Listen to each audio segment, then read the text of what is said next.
ainsi parlé, l'illustre Hector sortit des ports, et son frère Alexandros l'accompagnait. Et tous deux, dans leur cœur, étaient pleins du désir de combattre.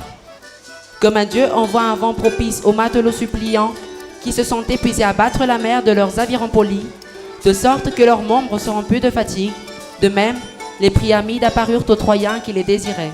Et aussitôt, Alexandros tua le fils du roi Aréitus, Ménestios, qui habitait dans Arnais, et que Aréitus, qui combattait avec une massue, engendra de Philomédousa aux yeux de bœuf. Et Hector tua, de sa pique aiguë, et Ionéos, et les reins le frappa au cou sous le casque, et prisa ses forces. Et Glaucos, fils de Hippolocos, chef des Lyciens, blessa de sa pique, entre les épaules, au milieu de la mêlée, Épinous d'Exiade qui sautait sur ses chevaux rapides. Et il tomba sur la terre, et ses forces furent brisées. Et la divine Athénée aux yeux clairs, ayant vu les Argiens qui périssaient dans la rude bataille, descendit à la hâte du faîte de l'Olympos, devant la Sainte Ilios. Et Apollon accourut vers elle, voulant donner la victoire aux Troyens, et l'ayant vue de la hauteur de Pergamos. Et ils se rencontrèrent auprès du hêtre, et le roi Apollon, fils de Zeus, parla le premier. Pourquoi, pleine d'ardeur, viens-tu de nouveau de l'Olympos, fille du grand Zeus? Est-ce pour assurer aux Danaens la victoire douteuse? Car tu n'as nulle pitié des Troyens qui périssent. Mais, si tu veux m'en croire, ceci sera pour le mieux. Arrêtons pour aujourd'hui la guerre et le combat. Tous lutteront ensuite jusqu'à la chute des Troyens, puisqu'il vous plaît, à vous, immortels, de renverser cette ville. Et la déesse aux yeux clairs, Athénée, lui répondit. Qu'il en soit ainsi. Ô archer, c'est dans ce même dessein que je suis venu de l'Olympos, vers les Troyens et les Achaïens. Mais comment arrêteras-tu les combats des guerriers? Et le roi Apollon, fils de Zeus, lui répondit. Excitant le solide courage d'Hector, tenteur de chevaux, et qu'il provoque, seul, un des Danaïens combattra un rude combat. Et les Achaïens Ocnémites de reins exciteront un des leurs à combattre le divin Hector. Il parla ainsi, et la divine Athénée aux yeux clairs consentit. Et Hélénos, le cher fils de Priamos, devina dans son esprit ce qu'il avait plus le Dieu de décider. Et il s'approcha de Hector et lui parla ainsi. Hector Priamide, égale à son sagesse, voudras-tu m'en croire, moi qui suis ton frère? Fais que les Troyens et tous les Achaïens s'arrêtent et provoque le plus brave des Achaïens à combattre contre toi en rude combat. Ta mort n'est point de mourir et de subir aujourd'hui ta destinée, car j'ai entendu la voix des dieux qui vivent toujours.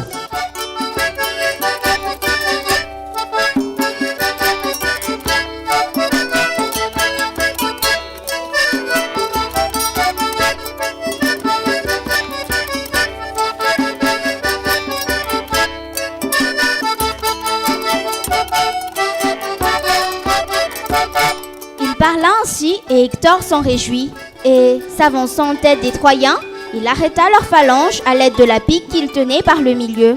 Et tous s'arrêtèrent, et Agamemnon contint aussi les Achaïens aux belles Cnémides. Et Athénée et Apollon, qui portent l'arc d'argent, semblables à des vautours, s'assirent sous le hêtre élevé du père Zeus, tempétueux qui se réjouit des guerriers. Écoutez-moi, Troyens et Achaïens aux belles Cnémides, afin que je vous dise ce que mon cœur m'entend te dire. Le sublime Chronide n'a point scellé notre alliance, mais il songe à nous accabler tous de calamités, jusqu'à ce que vous preniez Troyens aux fortes tours, ou que vous soyez tentés auprès des nefs qui font de la mer, puisque vous êtes le prince des Panachaïens, que celui d'entre vous que son courage poussera à combattre contre moi, sorte tyran et combattre le divin Hector. Je vous le dis, et que Dieu soit témoin. Celui-là me tue de sa pique terrain, me dépouillant de mes armes. Il les emportera dans ses nefs creuses, mais il renverra mon corps dans ma demeure, afin que les Troyens et les femmes des Troyens brûlent mon cadavre sur un bûcher. Et, si je le tue, et qu'Apollon me donne cette gloire, j'emporterai ses armes dans la Sainte Ilios, et je les suspendrai dans le temple de l'archer Apollon. Mais je renverrai son corps aux nefs solides, afin que les Achaïens chevelus l'ensevelissent. Et ils lui élèveront un tombeau sur le rivage du large et les Spontos, et quelqu'un d'entre les hommes futurs, naviguant sur la noire mer, dans sa nef solide, dira: voyons ce tombeau d'un guerrier mort depuis longtemps. Celui-ci fut tué autrefois par l'illustre Hector, dont le courage était grand. Il le dira, et ma gloire ne mourra jamais. Il parla ainsi, et tous restèrent muets. nous sont refusés ni acceptés. Alors Ménélaos se leva et dit, plein de reproches et soupirant profondément. Hélas, Achaïen menaçante et non plus Achaïen. Certes, ceci nous sera un grand opprobre si aucun des Danaens ne se lève contre Hector. Mais que la terre et l'eau vous manquent, à vous qui restez assis sans courage et sans gloire. Moi, je m'armerai donc contre Hector, car la victoire enfin est entre les mains des dieux immortels. Il parla ainsi et il se couvrait de ses belles armes. Alors, Ménélaos, tu aurais trouvé la fin de ta vie sous les mains de Hector, car il était beaucoup plus fort que toi. Si le roi des Achaïens s'est enlevé, ne t'eussent pas retenu. Et l'Atriide Agamemnon qui commande au loin lui prit la main et lui dit: Insensé Ménélaos, nourrisson de Zeus, d'où devient cette démence? Contiens-toi malgré ta douleur. Cesse de vouloir combattre contre un meilleur guerrier que toi, le Priamide Hector que tous redoutent. Achios, qui est beaucoup plus fort que toi dans la bataille qu'Ulysse les guerriers, craint de le rencontrer. Reste donc assis dans les rangs de tes compagnons et les Achaïens exciteront un autre combattant. Bien que le Priamide soit brave et insatiable de guerre, je pense qu'il se reposera volontiers s'échappe à ce rude combat.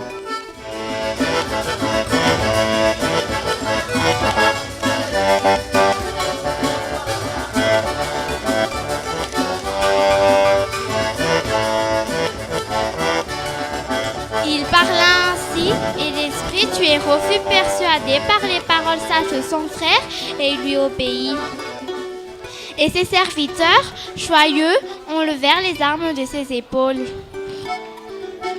Et Nestor se leva au milieu des Argiens et dit: Ah, certes, un grand deuil envahit la terre achaïenne. Et le vieux cavalier Pélès, excellent et sage Agorète et Myrmidon, va gémir grandement. Lui qui, autrefois, m'interrogeant dans sa demeure, apprenait plein de joie quels étaient les pères et les fils de tous les Achaïens. Quand il saura que tout son épouvanté par Hector, il étendra souvent les mains vers les immortels, afin que son âme, hors de son corps, descende dans la demeure d'Édès.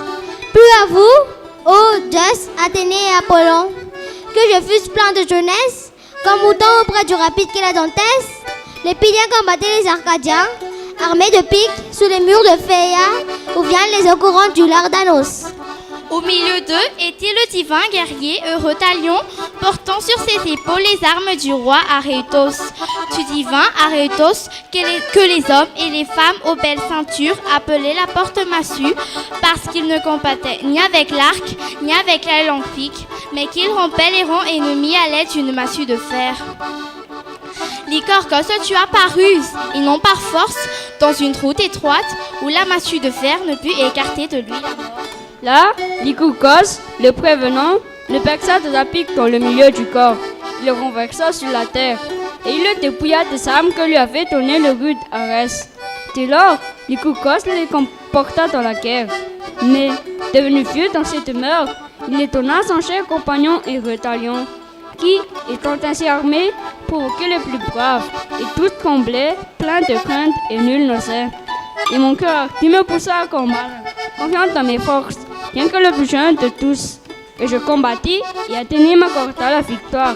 Et je tuai ce très robuste et très brave guerrier, dont le grand corps couvrait un vaste espace. Plus odieux que je fus aussi plein de jeunesse, et que mes forces fussent intactes. Hector, au casque au fond, commencera aussitôt le combat. Mais vous ne fouettez point de lutter contre Hector, vous qui êtes les plus braves des Palaquins. Et le vieillard leur fit ses reproches, et ne tant trop se levèrent. Et le premier fut le roi des hommes, Agamemnon. Puis le brave Diomédès d'Idéide se leva. Et après eux se levèrent les Aïas revêtus d'une grande force, et Idoménès et le compagnon d'Idoménès, Mérionès, semblables aux tueurs de Guerrières, et Eurypylos, l'illustre fils d'Évémon, et Thoas Andrémonide, et le divin Odysseus. Tous voulaient combattre contre le divin Hector. Et le cavalier Chirinien Nestor dit au milieu d'eux: Remuez maintenant tous les sortes, et celui qui sera choisi par le sort combattra pour tous les Achaïens aux belles Clémides, et se réjouira de son courage s'il échappe au rude combat et à la lutte dangereuse.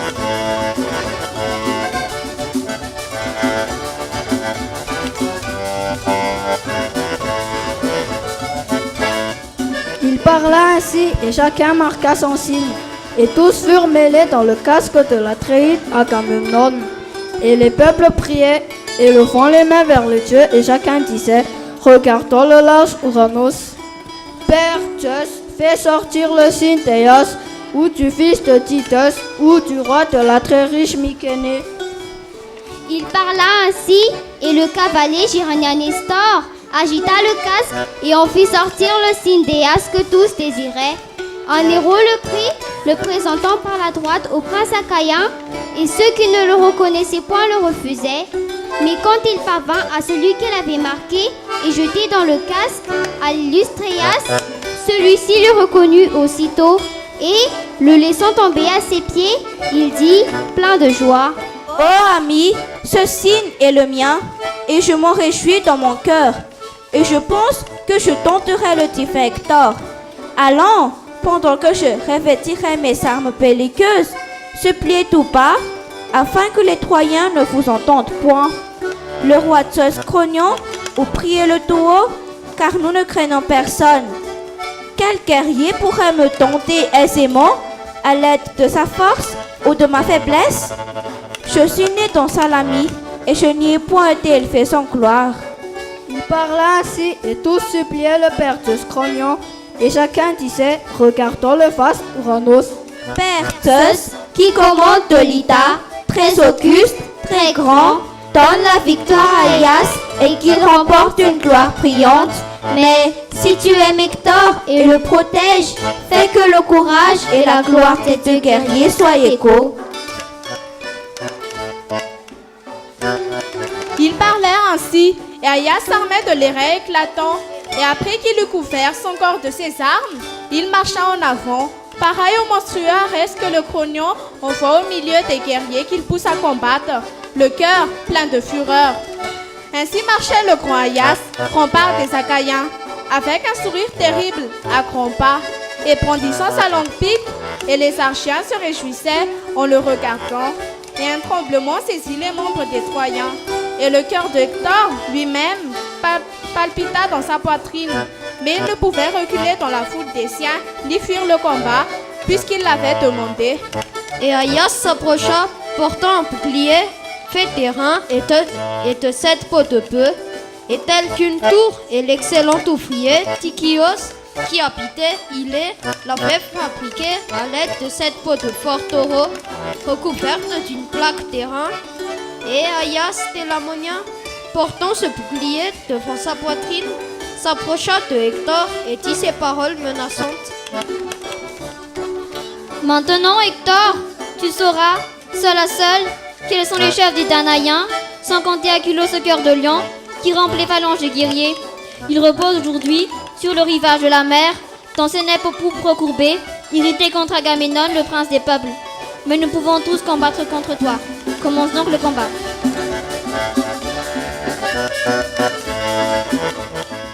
Et Hector, au casque mouvant, lui répondit, « Divin Aias Télamonien, prince des peuples, ne me prouve point comme si j'étais un faible enfant ou une femme qui ignore les travaux de la guerre.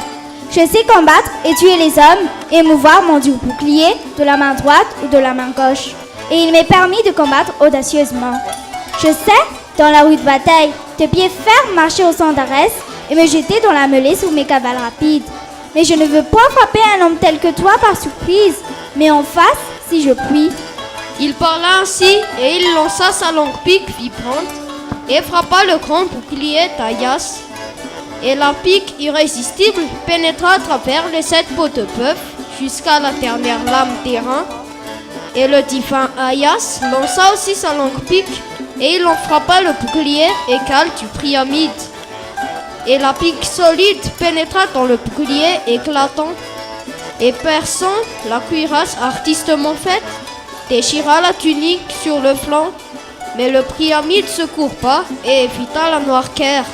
Et tous deux, relevant leurs piques, se ruèrent, semblables à des lions mangeurs de chair crue ou à des sangliers dont la vigueur est grande.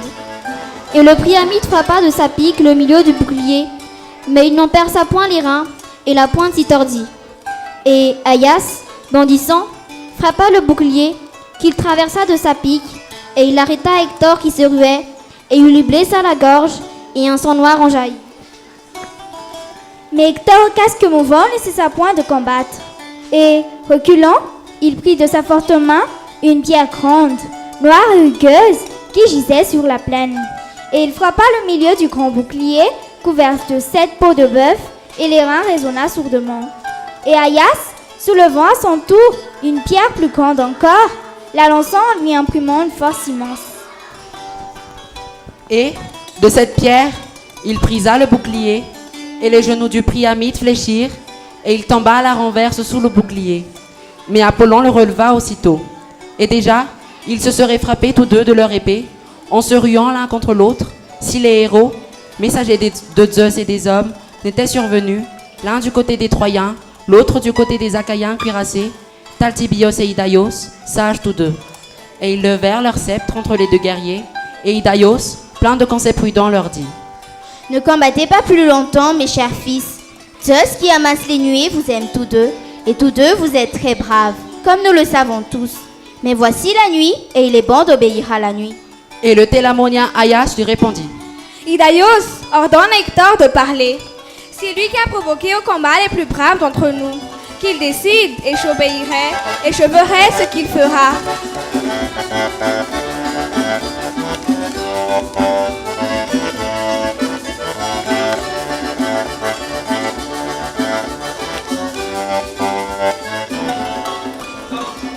Et le grand Hector, au casque mouvant, lui répondit: Aias, un dieu t'a donné la prudence, la force et la grandeur, et tu l'emportes par talent sur tous les Achaïens. Cessons pour aujourd'hui la lutte et le combat. Nous combattrons de nouveau, plus tard, jusqu'à un dieu en décide et donne l'un de nous la victoire. Voici la nuit, et il est bon d'obéir à la nuit, afin que tu réjouisses auprès des nefs achaïennes tes concitoyens et tes compagnons, et que j'aille, dans la grande ville du roi Priamos, réjouir les Troyens et les Troyennes ornés de longues robes, qui prieront pour moi dans les temples divins. Mais faisons-nous de mutuels et illustres dons, afin que les Achaïens et les Troyens disent: ils ont combattu pour la discorde qui brûle le cœur, et voici qu'ils se sont séparés avec amitié. Il parla ainsi, et l'esprit du héros. Ayant ainsi parlé, il offrit à Aias l'épée au clou d'argent avec la gaine et les courroies artistement travaillées, et Aias lui donna un ceinturon éclatant couleur de pourpre. Et ils se retirèrent, l'un vers l'armée des Achaïens, l'autre vers les Troyens. Et ceux-ci se réjouirent en foule quand ils virent Hector, vivant et sauf, échapper des mains invaincus et de la force d'Aias. Et ils l'emmenèrent vers la ville après avoir désespéré de son salut. Et de leur côté, les Achaïens bien armés conduisirent au divin Agamemnon Aias feu de sa victoire. Et quand ils furent arrivés au temple de l'Atréide, le roi des hommes Agamemnon sacrifia au puissant Cronion un taureau de 5 ans. Après l'avoir égorgé, disposé et coupé étroitement en morceaux, ils percèrent ceux-ci de proche, les firent rôtir avec soin et les retirèrent du feu. Puis ils préparèrent le repas et se mirent à manger. Et aucun ne put se plaindre en son âme de manquer d'une part égale. Mais le héros Atréide Agamemnon, qui commande au loin, honora Aias tout entier. Et tous ayant bu et mangé selon leur soif et leur faim, le vieillard Nestor prit le premier conseil et parla ainsi, plein de prudence. Atréide, et vous, chef des Achaïens, beaucoup d'Achaïens chevelus sont morts, dont le rude Hadès a répandu le sang noir sur le bord du clair Scamandros, et dont les âmes sont descendues chez Hadès. C'est pourquoi il faut suspendre le combat dès la lueur du matin. Puis, nous étant réunis, nous enlèverons les cadavres à l'aide de nos bœufs et de nos mulets, et nous les brûlerons devant les nefs, afin que chacun rapporte les cendres à ses fils quand tous seront de retour dans la terre de la patrie. Et nous les élèverons autour d'un seul bûcher, un même tombeau dans la plaine. Et tout auprès, nous construirons aussitôt de hautes tours qui nous protégeront, nous et nos nefs. Et nous y mettrons des portes solides pour le passage des cavaliers. Et nous creuserons en dehors un fossé profond qui arrêtera les cavaliers et les chevaux si les braves Troyens poussent le combat jusque-là.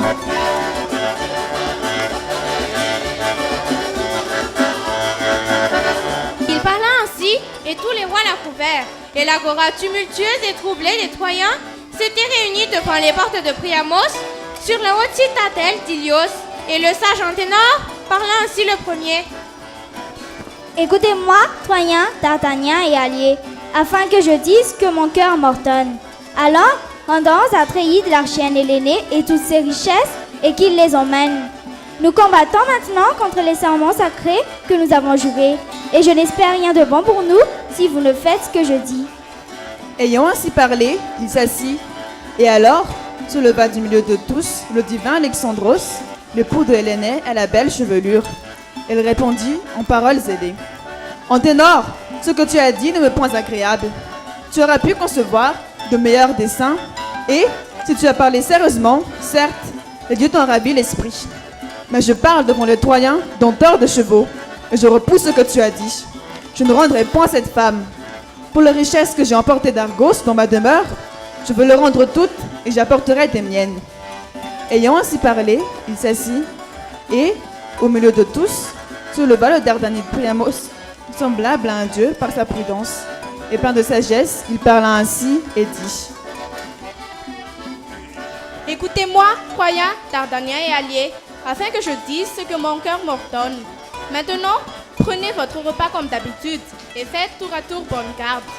Que dès le matin, Idaios se rende aux nefs creuses, afin de porter aux Atréides d'Agamemnon et Ménélaos l'offre d'Alexandros, d'où viennent nos discordes, et qu'il leur demande, par de sages paroles, s'ils veulent suspendre la triste guerre, jusqu'à ce que nous ayons brûlé les cadavres.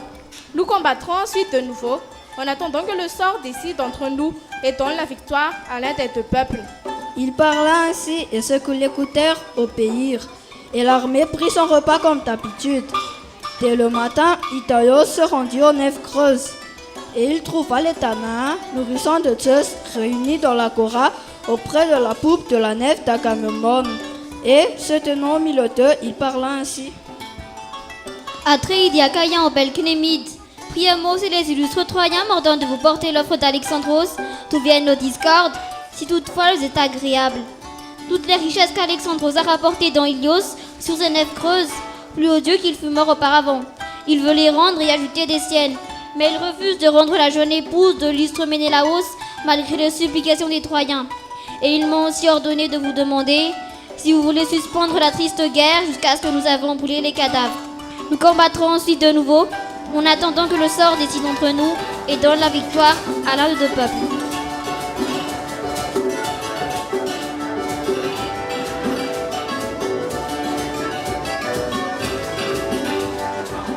Il parla ainsi, et tous restèrent muets. Et Diomédès, arti au combat, parla ainsi. Qu'aucun de nous n'accepte les richesses d'Alexandros, ni Hélénée elle-même. Il est manifesté pour tous.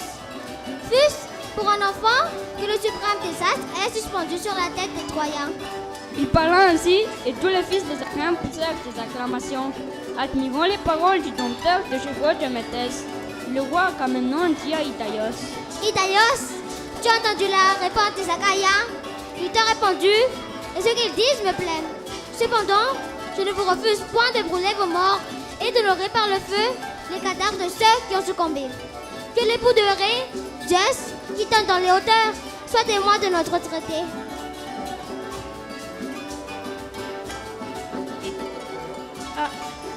Ayant ainsi parlé, il éleva son sceptre vers tous les dieux.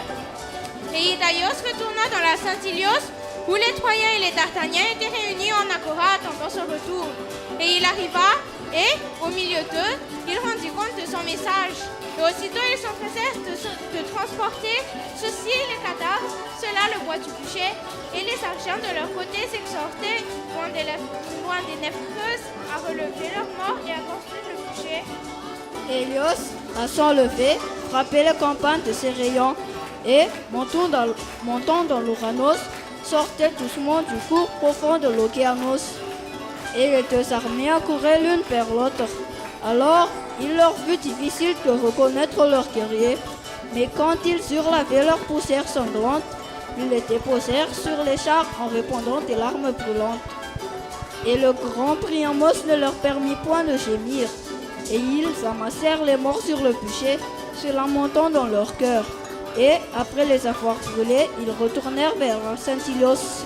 De leur côté, les Achaïens au Belclémide amassèrent les cadavres sur le bûcher, tristes dans leur cœur. Et après les avoir brûlés, ils s'en retournèrent vers les nefs creuses. Éos n'était point levé encore, et déjà la nuit était douteuse, quand un peuple des Achaïens vint élever dans la plaine un seul tombeau sur l'unique bûcher. Et non loin, d'autres guerriers construisirent, pour se protéger eux-mêmes et les nefs, de hautes tours avec des portes solides pour le passage des cavaliers. Et ils creusèrent, au dehors et tout autour, un fossé profond, large et grand, qu'ils défendirent avec des pieux. Et c'est ainsi que travaillaient les Achaïens chevelus. Et les dieux, assis auprès du feu Triantus, regardaient avec admiration ce qu'on travaille des Achaïens aux tuniques d'airain. Et au milieu d'eux, Poséidon qui prend la terre parla ainsi. Père Zeus, qui donc, parmi les mortels qui vivent sur la terre immense, fera connaître désormais aux immortels ses pensées et ses desseins? Ne vois-tu pas que les Achaïens chevelus ont construit une muraille devant leur nef avec un fossé tout autour et qu'ils n'ont pas en faire d'illustres hécatombes aux dieux? La gloire de ceux-ci se répandra au temps réélu d'Éos, et les murs que Phoebos, Apollon et moi avons élevés aux héros Laomédon seront oubliés.